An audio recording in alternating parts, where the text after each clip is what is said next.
What's up? Matt Farah here, and as we close the gull-wing door, you will know we are in the 2013 SLS AMG GT. For 2013, the GT is the only way you can get the SLS in coupe or convertible. Obviously, I'm all about the gull-wing doors, so I'm going to go with the coupe. $206,000, get a whole bunch of luxury stuff in here, and we're at Willow Springs on the streets of Willow. Mercedes has very generously invited us to come whip the track with them. So, here we go. Let's go to full manual. Now I'm in manual, all right. Listen to that. Oh, that is a 6.2 liter, 583 horsepower, normally aspirated V8. Makes 479 pound-feet of torque. Take this bad boy 0 to 60 deep into the 3-second range, and we'll do a one take in a couple of laps here at the streets of Willow. Not a lot of headroom in here. My head is hitting the ceiling. Without a helmet it's fine, but with a helmet it's not exactly. Well, traction control is definitely on because it is killing power every time I hit a little bump.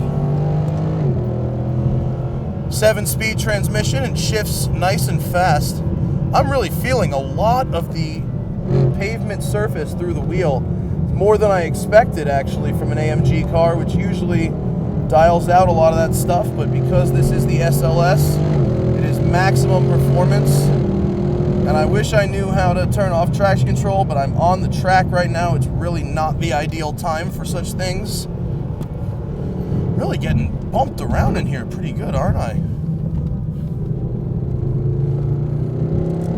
Whew. $206,000 does buy a lot of car. It's an angry bitch, this thing. I love the sound of it. I mean, that is what an American V8 should sound like. I got some shift lights in the dash here. I'm digging that. Very quiet, very quick. I mean, I will admit that I am spoiled with cars like the Venom GT. I mean, nothing ever feels fast again after you drive one of those. But for a road car,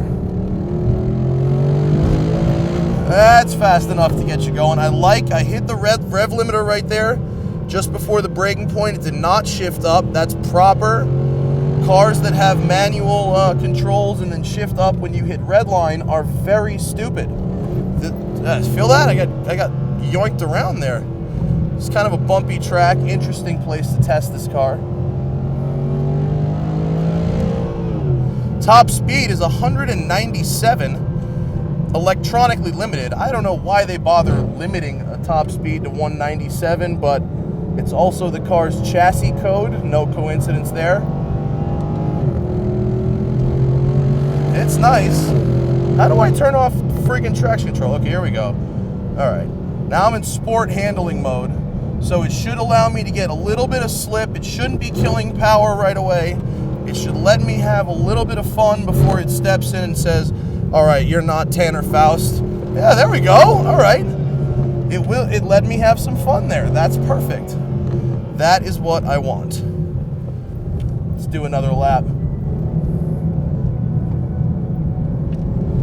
I'll be honest. Oh, sensitive throttle there. When you get on the bumps, it was a little. I'll be honest. As far as supercars go, in the past, this one really hasn't done it for me. It's a little too luxury car-ish. Granted, this is my first time taking it to the track, and it is doing better than I expected, frankly. I know that it does seem like it's set up to really be sort of a drift car, and that's cool. Really long nose. I mean, you know, if you've driven a Viper on the track, it's kind of the same sensation. I mean, this is, any way you slice it, a much better car than the Viper. It doesn't want you dead all the time, just some of the time. And a car should want you dead some of the time. That's proper. Let's see how, I haven't really tested the brakes yet. Let's see how the brakes do. God, that sound. And we're going about 130 there. That's not slow. Whoa! Oh, yeah.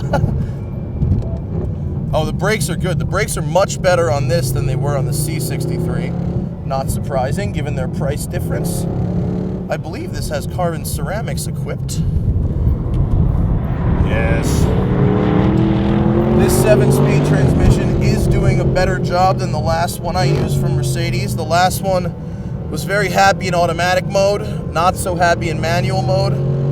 This one seems to be happy in manual mode. And this is one of those cars where I'm just glad we brought the exhaust mic, because it sounds ridiculous.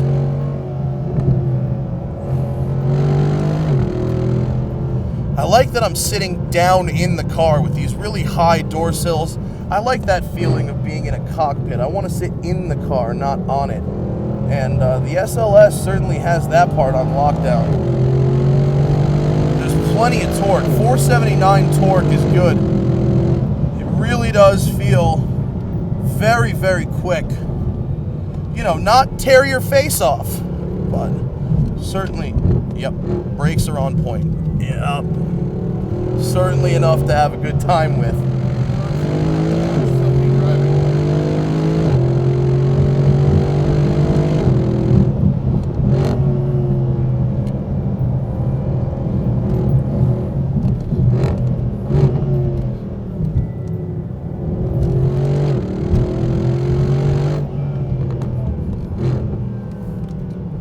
The brakes are better than that GT3 I drove this morning. It rotates really well, and actually the steering feel is a lot better than I expected it to be. I drove a first generation SLS for a little bit, and it was certainly not this good. This one just feels sharper in really every way. The suspension's been tweaked a bit, steering's been tweaked a bit, lighter wheels, and this does actually feel, I'm not bullshitting here, this feels much better. Uh-oh, we got a yellow flag. Has somebody gone off? All right. Well, there's a one take with the new SLS GT. Bottom line is, great motor, good chassis. Gets a little upset when you find bumps at the mid-corner. When it's under load and it hits a bump, it does kind of jar you a little bit.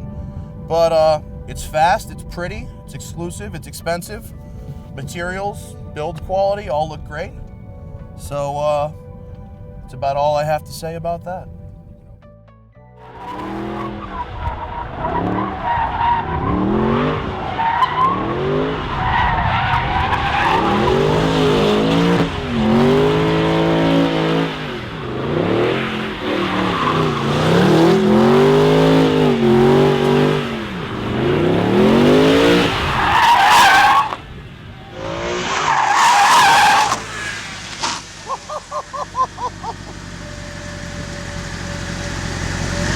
Okay, now I'm done.